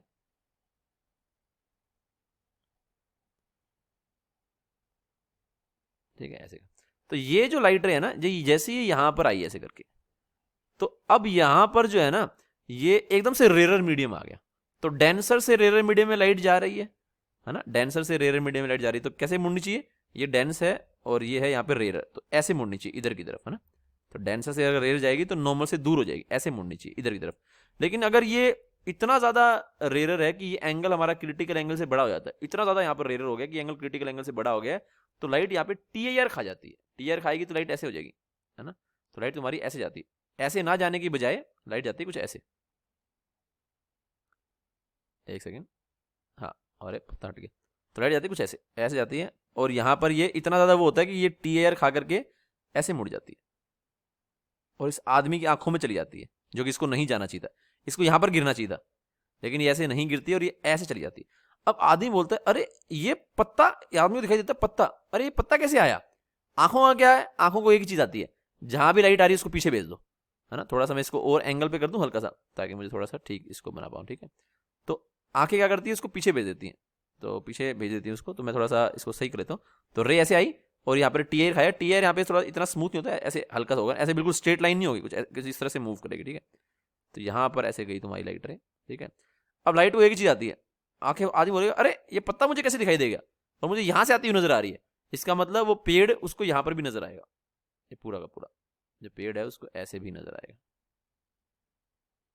तो कहेगा अरे मुझे तो यहाँ से आती हुई नजर आ रही है लाइट, उसको पीछे भेज देगा वो लाइट को, है ना, ऐसे करके बना लो, कहीं बना लो, थोड़ा इसको और मोड़ देते हैं, कोई दिक्कत नहीं है ना। तो ये आदमी बोलेगा कि लाइट यहाँ से आ रही है, जरूर यहाँ पर पेड़ होना चाहिए, आंखें बोलेगी अरे पेड़ कैसे हो सकता है, तो जरूर यहाँ पे पानी होगा, है ना। पानी होने के कारण क्या हो रहा होगा, इसका प्रतिबिंब बन रहा होगा और इसके कारण मुझे जो है ये पेड़ जो है वो पेड़ के पत्ते से नजर आ रहे होंगे, ठीक है। इतना क्लियर नजर नहीं आता, लेकिन ऐसे ऐसे हमें एहसास होता है कि यहाँ पर पानी होना चाहिए, तभी इसका जो है वो इमेज जो है या प्रतिबिंब जो है वो यहाँ पर बनेगा। तो आमतौर पर क्या होता है, ये रे ऐसे आई, ये रे ऐसे आई, ये वाली रे इसकी आंखों में गई नहीं, ये वाली रे इसकी आंखों में गई, इसने बोला पेड़ यहाँ पर, यहाँ से भी रे आ रही है, यहाँ से भी रे आ रही है, जो यहाँ पे जा रही है वो उसकी आंखों में नहीं आ रही हूँ। लेकिन जब सड़क बहुत गर्म होती है तो ये जो यहाँ का जो आसपास का जो मीडियम होता है ना, जो बिल्कुल आसपास का, जो बिल्कुल सड़क के पास का, वहाँ का टेम्परेचर बहुत ज्यादा बढ़ जाता है, जिसके कारण ये म्यू रेयर बन जाता है और लाइट डेंसर से रेयर में आती है तो TIR खा जाती है, क्योंकि एंगल जो है वो क्रिटिकल एंगल से बड़ा हो सकता है, ठीक है। किसी किसी के लिए तो होगा, एटलीस्ट सारों के लिए नहीं होगा। तो जिस रे के लिए क्रिटिकल एंगल से बड़ा होगा तो वो ऐसे ऐसे उसी मीडियम में वापस लौट जाएगी और आदमी की आंखों में भी कुछ रह जाएंगी, कुछ तो यहाँ से निकल जाएंगी, कुछ तो आदमी की आंखों में जाएंगी। जो आदमी की आंखों में जाएगी, आदमी बोले अरे पत्ता नजर आया, पत्ता कहाँ पर है, वो रे आंखें उसको पीछे भेज देंगी, रे को फट फट फट फट, यहाँ पत्ता है, अरे यहाँ पत्ता कैसे हो सकता है, सड़क के नीचे जरूर पानी होगा, इसका प्रतिबिंब बन रहा होगा। तो इस तरह से अपने को ये पानी का जो है वो इफेक्ट नजर आता है। फिर हम जैसे आगे जाते हैं तो फिर ये चीज़ जो है खत्म हो जाती है, फिर हम और आगे जाएंगे और आगे जाएंगे तो आगे आगे नजर आती रहती है। ये भी हम सोच सकते हैं कि क्यों खत्म हो जाती है, उसके बारे में ज़्यादा सोचेंगे नहीं। तो इस तरह से हमें जो है ये फीलिंग आती रहती है बाहर आगे सड़क पे पानी होने की, जबकि वहाँ पर कोई भी पानी नहीं है। और हिरण को भी डेजर्ट में ऐसा ही लगता है। ये तभी होगा फिनोमिना जब यहाँ का टेम्परेचर बहुत ज़्यादा बढ़ जाएगा। तो ये अपने को यूके वूके में दिखाई नहीं देगा, अंग्रेजों को नहीं मालूम, अंग्रेजों को समझने में दिक्कत होती होगी, अपने को मालूम है। खासकर अपन राजस्थान में जो लोग रहते हैं सड़क पर, हम ये हमारा डे टू डे का जो है वो फिनोमिना है। तो हमें ऐसा नजर आता है कि आगे पानी सा पड़ा हो, जैसे आगे जाएंगे तो पानी वहाँ पर होता नहीं है, ठीक है। तो ऐसे हम मूव करते रहते हैं। तो यहाँ पर इसके लिए नेसेसरी कंडीशन है सड़क बहुत गर्म होनी चाहिए, जिसके कारण जो म्यू है यहाँ पर वो बदल जाए, वो काफी बदल जाए, इतना बदल जाए कि TIR जो है वो होने लग जाए, तभी ये हो पाएगा। तो डेजर्ट वाले इलाकों में या इस तरह के इलाकों में ये वाली घटना घटती है, ठीक है। होपफुली तुम्हें समझ में आ गया होगा। ये इसको हम बोलते हैं मरीचिका। और तो ये हमारी बेसिकली TIR पे बेस्ड है। अब हम अगला एप्लीकेशन करेंगे, इसको तुम नोट कर लो, ठीक है। लेट्स रिकनेक्ट एंड फिर हम इसको करते हैं।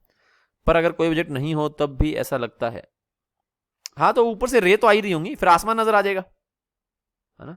अगर तुम ये पूछ रहे हो कि सर पेड़ ना हो तो भी ऐसा लगता है, तो आसमान से रे आ जाएंगे, तो आसमान नीचे कैसे नजर आ रहा है, अरे पानी होगा तभी आसमान नीचे नजर आ रहा है, ठीक है। तो वो वाला इफेक्ट है, ठीक है।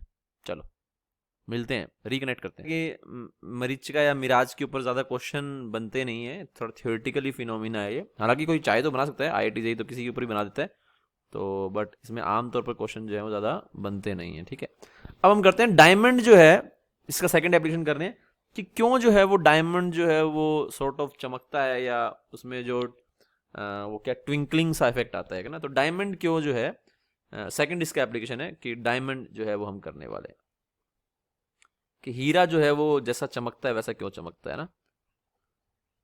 तो आमतौर पर जो इसका जो जवाब लोग देते हैं वो ये देते हैं कि डायमंड का जो है वो म्यू कुछ इस प्रकार होता है, और उसकी कटिंग, जिसको बोलते हैं ना हीरे को तराशना पड़ता है, तो तराशने मतलब उसकी कटिंग कुछ इस प्रकार होती है कि उसके अंदर ना लाइट जो है वो TIR करती रहती है, मतलब लाइट उससे बाहर नहीं आ पाती, है ना। ऐसे आमतौर पर लोग एक्सप्लेन करते हैं इसको कि तुमने कोई हीरा लिया लेट से, तो अगर तुमने कोई भी ये हीरा ले लिया इस तरह से, ठीक है, अगर तुम्हें हीरा नजर आ रहा है, तो आ रहा है नजर, है ना, पता नहीं, ये हीरा तुम्हारा एक हो गया। तो इसके अंदर अगर लाइट आती है ना तो इसकी कटिंग कुछ ऐसी रहती है, और इसका म्यू भाई तुम्हारा दो ही चीजों पे डिपेंड करता है ना कि TIR होगा कि नहीं होगा। एक तो म्यू क्या है, बाहर का तो एयर ही है, तो एक तो उस मटेरियल का म्यू क्या है, और दूसरा किस एंगल पर वो गिर रही है ना, एंगल ऑफ इंसिडेंस और एंगल और क्रिटिकल एंगल तुम्हारा बेसिकली म्यू पे डिपेंड करता है, और एंगल ऑफ इंसिडेंस जिसपे वो इंसिडेंट कर रही है।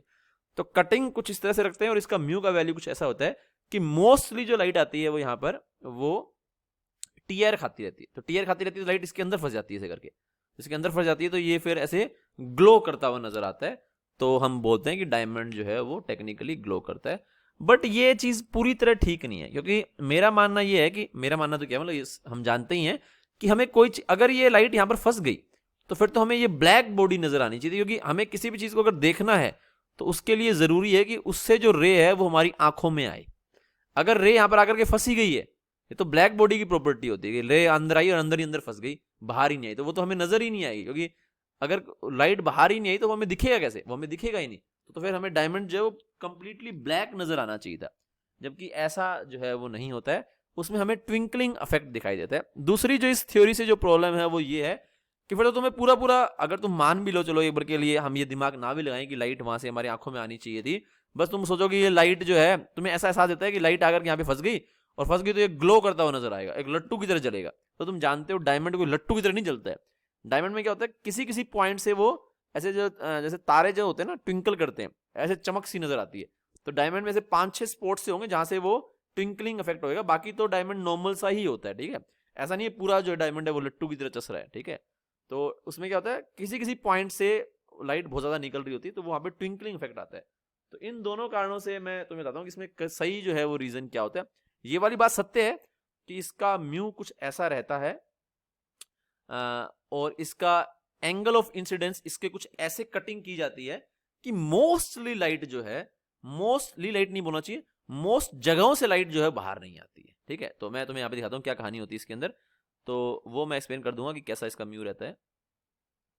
तो कुछ ऐसे कहानी रहती है बच्चों कि तुम्हारा डायमंड हो गया, ठीक है, कोई भी डायमंड है लेट से ये, अगर मैं थोड़ा सा शेप इसका ढंग से बना सकूं, ठीक है, मे भी थोड़ा ठीक ठाक बना दिया मैंने, ठीक है, मे भी ऐसे डायमंड हमने ले लिए। तो इसमें जो लाइट आती है, जो मोस्टली लाइट होती है ना, वो मोस्टली लाइट नहीं बोलना चाहिए, मोस्ट जगहों से लाइट बाहर नहीं आ पाती है, ठीक है। लेट से हमारी सिर्फ यहां से बाहर आ रही है लाइट, ठीक है। तो ये लाइट आई है ना, यहां से भी लाइट आई, यहां से भी लाइट आई, हर जगह से लाइट आई, और सारी सारी लाइट फंस गई है, ठीक है। और बाहर आने के लिए लेट से इसके पास सिर्फ यही पॉइंट है, मैं एक बार के लिए एक पॉइंट मेंशन करता हूं, सिर्फ यही पॉइंट है। तो सारी लाइट घूमती रहेगी, कभी ना कभी तो यहां भी हिट करेगी, जैसे ही यहां पर हिट की तो यहां से बाहर आ जाएगी, है ना। ये लाइट भी घूमती रही, पट पट पट पट पट, यहां से बाहर आ गई। लाइट घूमती रही, यहां से पट पट पट पट, यहां से बाहर आ गई, घूमती रही पट पट पट पट, यहां से बाहर आ गई, यहां से बाहर आ गई, यहां से, तो मतलब सिर्फ एक ही पॉइंट से बाहर आ रही है। तो तुम्हें ये वाला पॉइंट जो चमकता हुआ नजर आएगा पूरी तरह से, है ना। तुम्हें लगेगा अरे ये तो बहुत चमक रहा है ऐसे, है ना, क्योंकि सारी सारी लाइट यहीं से बाहर आ रही है। जहां तो लाइट जी हर एक पॉइंट से रही है, लेकिन बाहर सिर्फ यहीं से आ रही है। तो ऐसे एक पॉइंट नहीं होते, ऐसे कई मल्टीपल पॉइंट्स होंगे, यानी कि डायमंड को हम इस तरह से काटते हैं कि कुछ ही पॉइंट्स ऐसे बचे जहां से लाइट वो बाहर आए। तो वो पॉइंट जहां से सारी सारी लाइट बाहर आ रही है, तो वो हमें ट्विंकल करता हुआ नजर आएगा, ज्यादा ग्लो करता हुआ नजर आएगा। इसलिए वो पूरा बल्ब की तरह नहीं जलेगा, उसके कुछ कोने जो हैं वो तुम्हें सॉर्ट ऑफ ऐसे ज्यादा लाइट वाले नजर आएंगे, तो वो तुम्हें स्पार्कलिंग जो है वो सॉर्ट ऑफ एक इफेक्ट आएगा। तो यही जो है वो डायमंड के चमकने का जो है वो रीजन है। तो जो पहले मैंने बात बोली थी कि लाइट अगर पूरी तरह फंसेगी, बाहर आ ही नहीं रही है, तो वो ब्लैक नजर आएगा फिर हमें, क्योंकि लाइट, हमें कोई भी चीज देखने के लिए लाइट हमारी आंखों में आनी चाहिए। दूसरी बात, अगर तुम ये थोड़ी देर के लिए भूल भी जाओ, तो भी तुम बोलो कि लाइट उसके अंदर फंस गई, तो ये ऐसे ग्लो करता हुआ नजर आएगा, तो फिर वो पूरा लट्टू की तरह ग्लो करता हुआ नजर आना चाहिए। जबकि डायमंड में ये नहीं होता, डायमंड में वो स्पार्कलिंग, वो ट्विंकलिंग इफेक्ट होता है, कुछ कुछ पॉइंट उसके स्पार्कल जो है वो ऐसा होता है। और खासकर जब जैसे कोई भी लेट से हीरोइन ने पहना हुआ है, जैसे ही वो हल्का सा मुड़ेगी, तो जैसे ही वो एंगल चेंज होंगे, तो मुड़ती है, तो फिर वो जो लाइट लूट सारे जो है वो सारे सारे इंसिडेंट एंगल चेंज होंगे। तो वो हो सकता है कि हमारी आंखें, सपोज करो सारी सारी लाइट तुम्हारी यहाँ पर जा रही है, लेट से तुम खड़े हो यहाँ पर, तो तुम्हें तो ये वाला पॉइंट ग्लो करता हुआ नजर नहीं आ रहा, क्योंकि सारी सारी लाइट तुम्हारी यहाँ पर जा रही है। लेकिन जैसे ही हीरोइन मुड़ी लेट से, तो सारी सारी लाइट तुम्हारी तरफ हो गई ऐसे करके, तो तुम्हें लगेगा अरे अभी तो ग्लो नहीं कर रहा था, एकदम से ग्लो करने लग गया। तो तुम्हें ऐसे चमक से तुम्हारी फिर नजर को वो खींचेगा कि अरे एकदम से ये क्या चमका इधर, है ना। तो वो चमका इसलिए क्योंकि उसने अपना, जैसे ही वो उसने अपने बाल ऐसे किए जैसे भी किए, तो जैसे ही उसको वो हल्का सा एंगल उसने अपना बदला, तो जो लाइट पहले इधर जा रही थी वो तो तुम्हारी आंखों में चली जाए, और इस तरह से वो ट्विंकलिंग वाला इफेक्ट तुम्हें देगी, है ना। फिजिक्स इन बॉलीवुड, बिल्कुल। तो इस तरह से तुम्हारा जो है वो रहेगा। तो ये तुम्हारे हीरे का जो है वो पीछे का रीजन हो गया कि हीरा तुम्हारा क्यों चमकता है। बाकी इसमें हल्का सा अगर तुम्हें मैथमेटिक्स इसको मतलब लिखना है, फिजिक्स में लिखोगे क्या, सर ये थोड़ी लिखेंगे वहाँ पे पेपर में कि हीरोइन ऐसे जुल्फ वो करती है या वो करती है, तो लिखने को तुम इसमें ऐसे लिख सकते हो कि इसका क्रिटिकल एंगल बहुत स्मॉल होता है, ठीक है, ठीक है। तो हम यहाँ पे लिखेंगे इसका क्रिटिकल एंगल बहुत स्मॉल होता है, ठीक है। तो critical angle of diamond is very small, वो म्यू के कारण होता है। तो एक तो मटेरियल भी हमेशा चाहिए कि जिसका म्यू जो है बहुत ज्यादा हो, ताकि क्रिटिकल एंगल हमारा छोटा हो सके।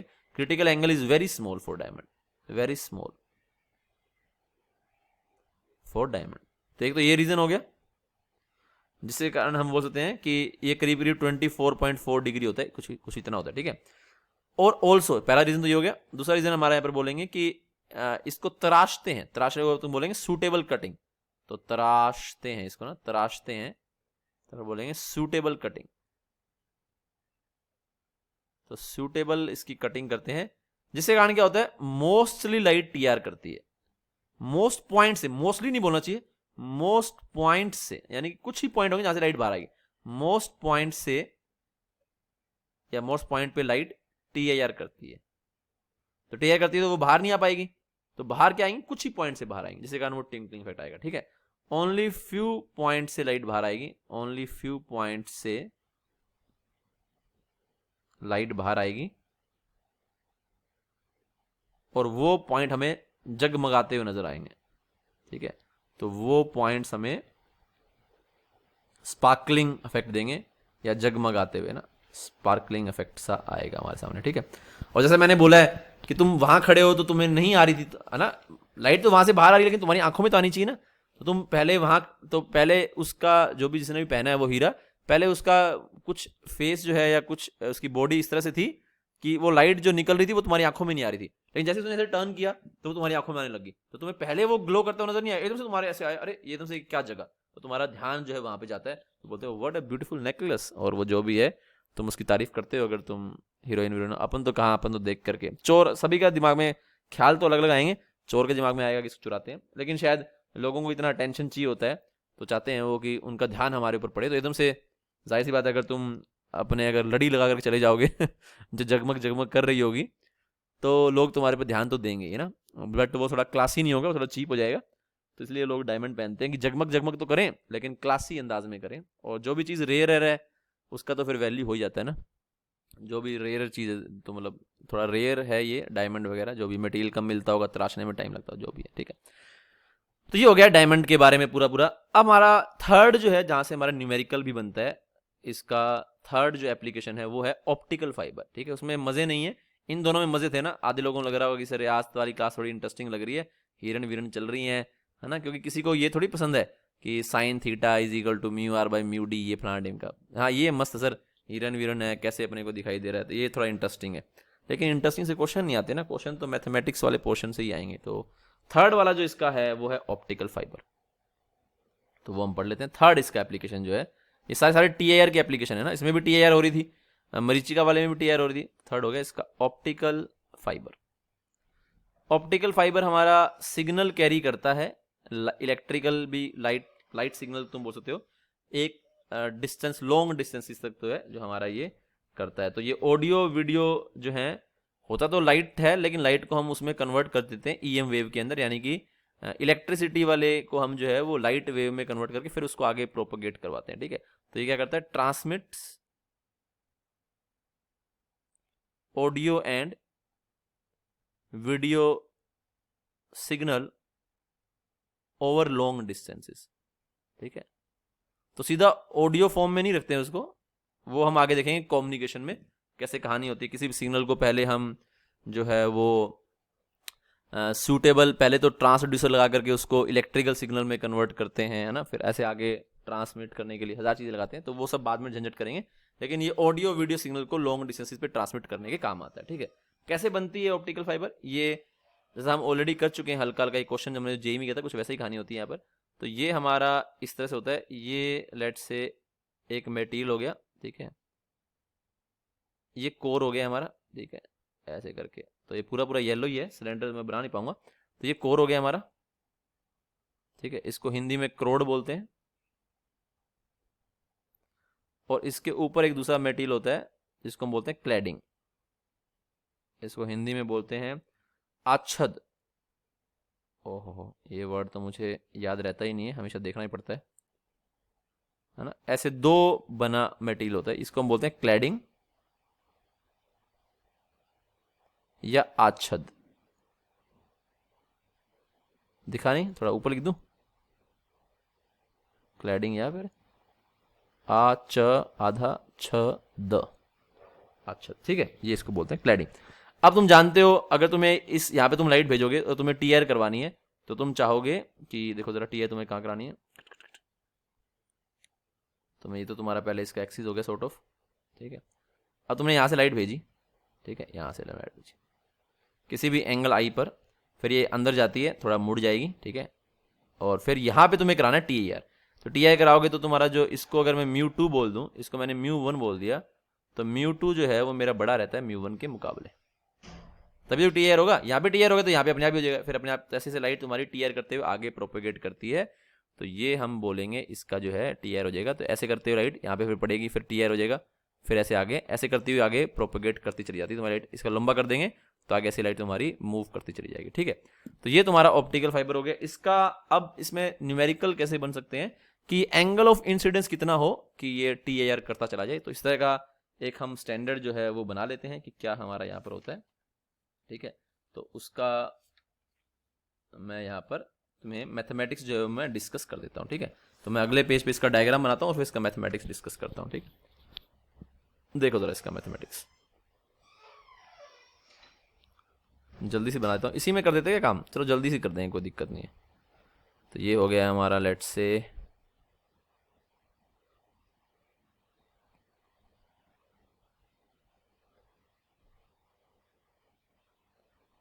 करोड़, ठीक है।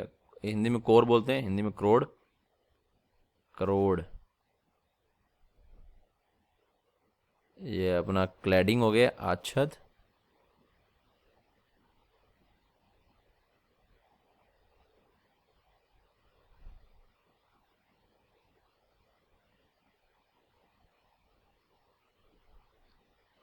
इतने छोटे वायर में इमेज कैसे फिट करते हैं? अरे इमेज नहीं होते वो, वीडियो सिग्नल उस तरह से नहीं होता, उसको कन्वर्ट करते हैं पहले इलेक्ट्रिकल सिग्नल में।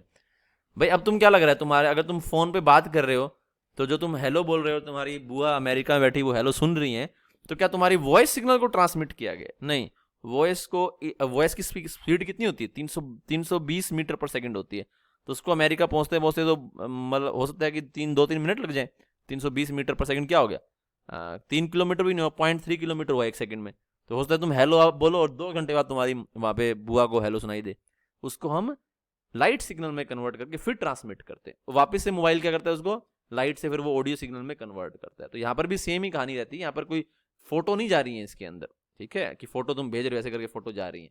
और अच्छा तुम यार वैसे तुम ये जोक मार रहे थे, मैं समझता हूँ, ठीक है, मैं ज़्यादा इसको सीरियसली ले गया, है ना, क्योंकि ऐसा थोड़ी है कि फोटो ऐसे करके भेजेंगे, ठीक है। मतलब लेकिन अगर तुम्हारा कहने सेंस वो था कि भाई ऑडियो भेज रहे हैं या वैसे भेज रहे हैं, तो मैं बता रहा हूँ तुम्हें कि सिग्नल ट्रांसमिटिंग वाले सिग्नल अलग होते हैं और हम जो सेंड कर रहे हैं वो अलग होते हैं, उनको फिर बीच में कन्वर्ट किया जाता है। वो हम पूरा पूरा कम्युनिकेशन सिस्टम के अंदर देखेंगे, उससे भी जेई में एक सवाल बनता ही है हमेशा, ठीक है, मोस्टली। सीरियस था सर? अच्छा सीरियस थे हाँ तो फिर सीरियस थे तो वो उस फॉर्मेट में नहीं ट्रांसमिट होता है। तो अगर तुम सोच रहे हो कि तुम्हारी हेलो जो है इंडिया से लेकर के अमेरिका जो है वो हेलो जा रही है आकाश में, hello hello hello hello hello करती जा रही है, आगे वो एंटीना हेलो हेलो कैच करे, तुम गलत हो। क्योंकि उसको हेलो को ट्रांसमिट करने से पहले इलेक्ट्रिकल सिग्नल बनाया जाता है। इलेक्ट्रिकल स्पीड की स्पीड कितनी होती है? 3 × 10⁸ मीटर पर सेकंड, यानी कि इतना 1 सेकंड में वो ट्रेवल कर जाएगा। इससे पहले तो अमेरिका आ ही जाएगा। तो अगर अमेरिका आ जाएगा तो वो अमेरिका में रिसीव हो जाएगा और विद इन सेकेंड्स जो है वो तुम्हारी उनको सुनाई दे जाएगा, दादी वादी या मौसी वोसी जो भी बैठी है अमेरिका के अंदर, ठीक है। अगर तुम ऑडियो को भेजते तो ऑडियो का स्पीड होता है 320 मीटर पर सेकंड करीब करीब, है ना, ऑडियो वेव का। तो साउंड वेव का स्पीड 320 मीटर पर सेकंड होता है, लाइट वेव का होता है 3 × 10⁸ मीटर पर सेकंड। तो हम उसको लाइट वेव के थ्रू भेजते हैं। ऐसे ही तुम्हारे इनको हम कन्वर्ट करते हैं, डायरेक्टली फोटो को थोड़ी ट्रांसमिट करता है कोई आदमी। चलो देखो जरा, अब हम आगे चलते हैं इसमें। तो ये हमारा लाइट, यहाँ पर हमने इसको गिराया लाइट को ऐसे करके, ये हमारा एंगल ऑफ इंसिडेंस हो गया, ठीक है। अब ये आगे मुड़ेगा ऐसे करके, ये हमारा आर हो गया, ठीक है। इसको मैं μ1 बोल देता हूँ, इसको मैं μ2 बोल देता हूँ। तो पहले तो हम यहाँ पे लगा लेते हैं, एक मीडियम से दूसरे मीडियम में लाइट जा रही है, इसको हम स्नेल से लगा लेते हैं यहाँ पे। तो आर का वैल्यू निकाल लेते हैं बच्चों, कितना होगा आर का वैल्यू, देखो जरा, अपनी फोटो यहाँ रख देता हूँ, ठीक है। तो यहाँ पर हम लगाते हैं स्नेल्स लॉ। तो हम क्या बोलेंगे, म्यू ऑफ एयर, बाहर तो आमतौर पर एयर ही रहता है, वैसे हमें मीडियम लिखना चाहिए, ज़रूरी नहीं है कि एयर ही हो, पर मैं म्यू एयर लेके काम चल रहा हूँ, तो फिर हम उसको म्यू मीडियम लिख देंगे लास्ट में, ठीक है। म्यू एयर यहाँ पे होगा sine I is equal to, यहाँ पे होगा μ1 साइन आर। इक्वेशन नंबर 1 हो गया। अब अगर हमें यहाँ पर जो है वो TAR करवाना है तो this angle should be greater than critical angle. Super chat आइए, we also can move your face cam sir. अच्छा तो फेस कैम थोड़ा सा ऐसे, अच्छा तुम भी मूव कर सकते हो। अच्छा तुम ये कहने की कोशिश कर रहे हो कि तुम चाहो तो मेरा थोबड़ा हटा करके साइड में कर सकते हो, ठीक है, चलो अच्छी बात है। लेकिन मुझे तो लिखने के लिए देखना पड़ेगा कम से कम, तो मैं भी कर सकता हूँ, तुम भी कर सकते हो, अच्छी बात है। चलो तो खेल सकते हो तुम अगर खेलना चाहो तो। खैर एनीवेज, तो अब हमारा साइन आर का वैल्यू कितना निकल करके आ गया बच्चों, साइन आर का वैल्यू निकल करके आ गया म्यू ऑफ एयर अपॉन में म्यू 1 साइन आई। ये हो गया हमारा इक्वेशन नंबर 1। ठीक है, इसको लिखते हैं इक्वेशन नंबर 1, ज़्यादा बेहतर रहेगा। इसको हटा देते हैं।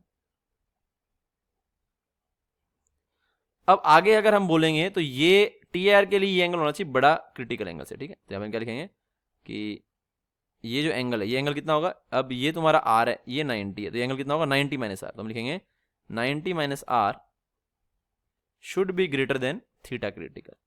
तो लिखेंगे sine 90 minus r should be greater than sine theta critical. Sine 90 minus हो गया कोस आर, तो cos r should be greater than sine theta critical. कितना हो जाएगा, बाहर वाला जो है वो रेयर होगा। तो अच्छा, मैंने वहाँ पे गलत तो नहीं लिख दिया कुछ, हाँ मैंने लिख दिया म्यू 2 बड़ा होना चाहिए, बट डेंसर से रेयर में जाएगा तो म्यू 1 बड़ा होना चाहिए, सॉरी ना, तो मैंने माफ़ कीजिएगा, मैंने यहाँ पे शायद ये लिख दिया कि म्यू 2 बड़ा होना चाहिए, जबकि होना क्या चाहिए, तुम ध्यान दे रहे हो कि नहीं दे रहे हो, म्यू 1 बड़ा, डेंसर से रेयर, तो म्यू 1 बड़ा होगा म्यू 2 के मुकाबले। ठीक है, ये बात ध्यान रखना। चलो खैर, तो हाँ, तो यहाँ पे हम लिखेंगे कि म्यू जो है वो रेयर ऊपर आएगा, तो रेयर कौन होगा, जो बाहर लाइट है म्यू 2, और डेंसर कौन होगा, अंदर वाला म्यू 1। ठीक है, तो कोस आर ग्रेटर देन, ये हो गया हमारा, इतना होना चाहिए। इसको मैं चाहूँ तो पिंक में लिख देता हूँ, कोस are greater then mu 2 by mu 1। ये हमारा इक्वेशन हो गया सेकेंड। अब इन दोनों इक्वेशन को हम क्या करेंगे, स्क्वायर करके ऐड कर देते हैं। ठीक है, तो हम यहाँ लिखेंगे 1 का स्क्वायर प्लस में 2 का स्क्वायर, और उसको ऐड कर देते हैं।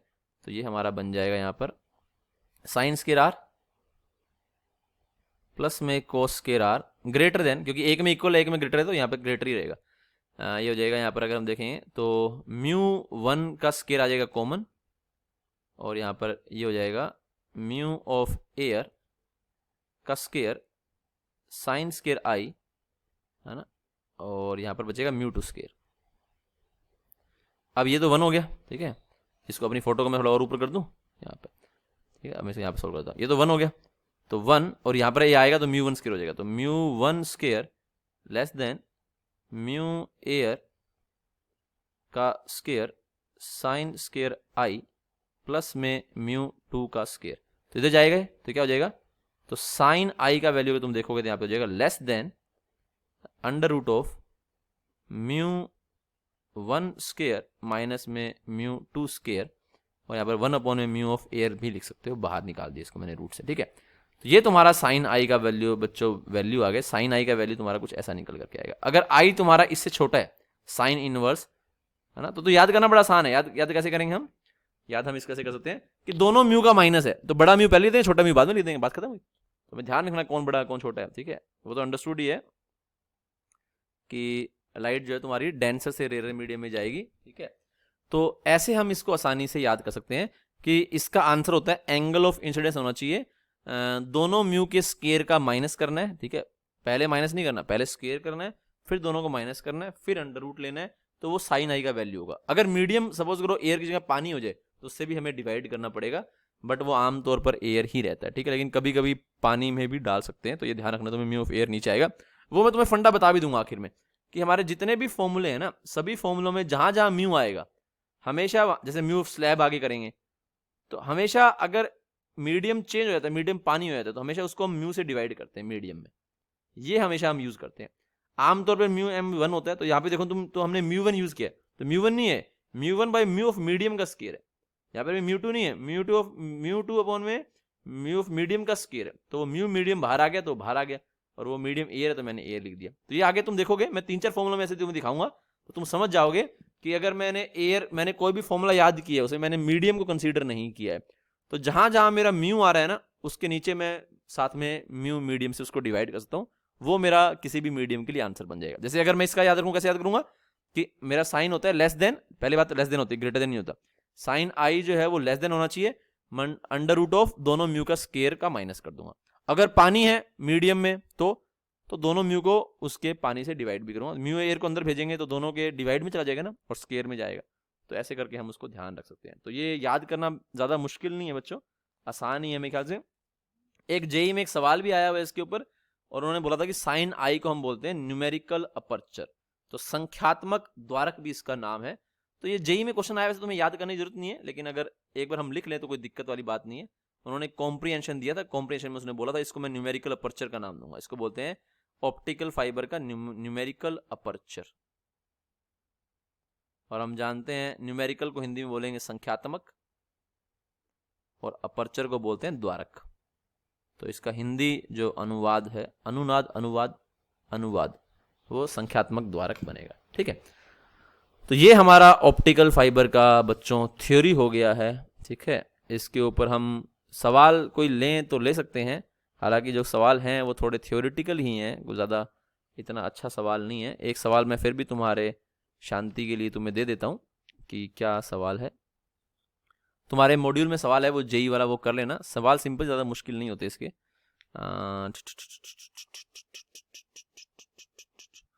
अगर अब तुम बोलोगे सर सपोज करो यहाँ पर जो है ना, इसका थ्योरी हम ऑलरेडी कर चुके हैं कि अगर यहाँ पर म्यू 2 है, यहाँ पर म्यू 1, यहाँ पे म्यू 3 हो तो क्या करेंगे, तो कुछ नहीं, इसका अलग चलाओगे, इसका अलग चलाओगे, दोनों का जो इंटरसेक्शन आएगा वो हम एंगल जो है बड़ा मानेंगे।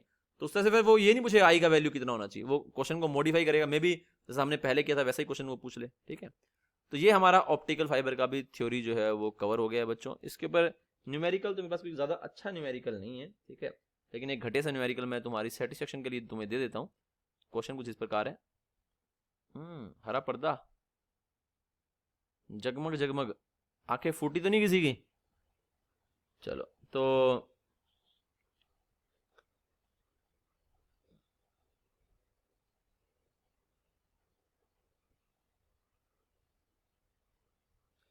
ये बोला कि एक ग्लास है ऐसे रखा हुआ है,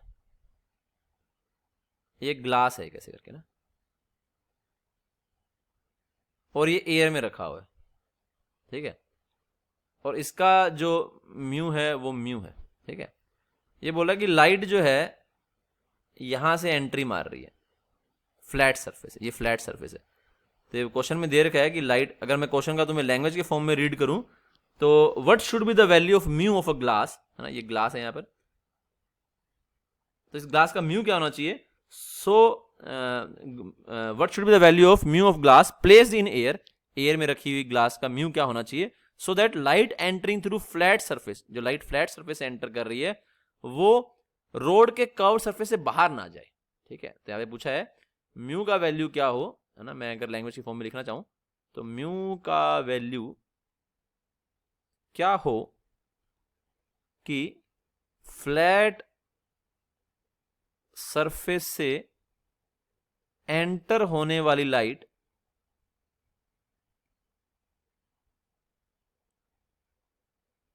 कर्व से बाहर ना आए। अब तुम कहोगे सर ये तो ऑप्टिकल फाइबर हुई नहीं, क्योंकि एक ही है इसमें, तो दूसरा तो मीडियम ही नहीं है, तो दूसरे को एयर मान लो, उसमें क्या दिक्कत है। क्लैडिंग तुम्हारी एयर की होगी, इसमें दिक्कत क्या है, कोई दिक्कत नहीं है ना। चलो करो जरा ट्राई, क्या आंसर आएगा।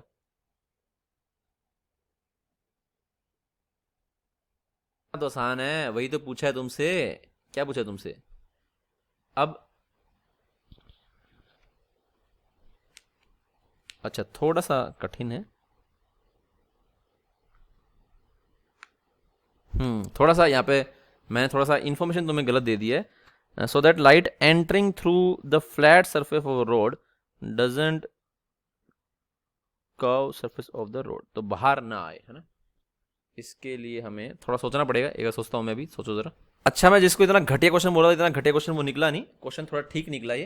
हाँ, तो ये बड़ा ही अच्छा क्वेश्चन निकला। अरे मैं तो इसको ऐसे इग्नोर करके चल रहा था, ऐसे मैंने बहुत सारी चीज़ें इग्नोर कर रखी हैं। खैर एनीवेज, तो बड़ा आसान क्वेश्चन नहीं था, मतलब अच्छा था, मतलब मुझे पसंद आया क्वेश्चन अल्टीमेटली। इसमें दो दिक्कतें थी, एक दिक्कत तो ये होगी कि क्लैडिंग है ही नहीं, तो आधे सोचेंगे अरे ऑप्टिकल फाइबर का थ्योरी कैसे लगाए इसमें, तो वो तो नहीं लगा सकते। दूसरा, जिन लोगों ने लगा भी लिया उन लोगों ने कि चलो मैं उसको एयर मान लेता हूं, तो वो लोग कहाँ फंस गए होंगे, वो लोग यहाँ फंस गए होंगे कि सर सॉल्यूशन में मैं क्या लिखूं फिर।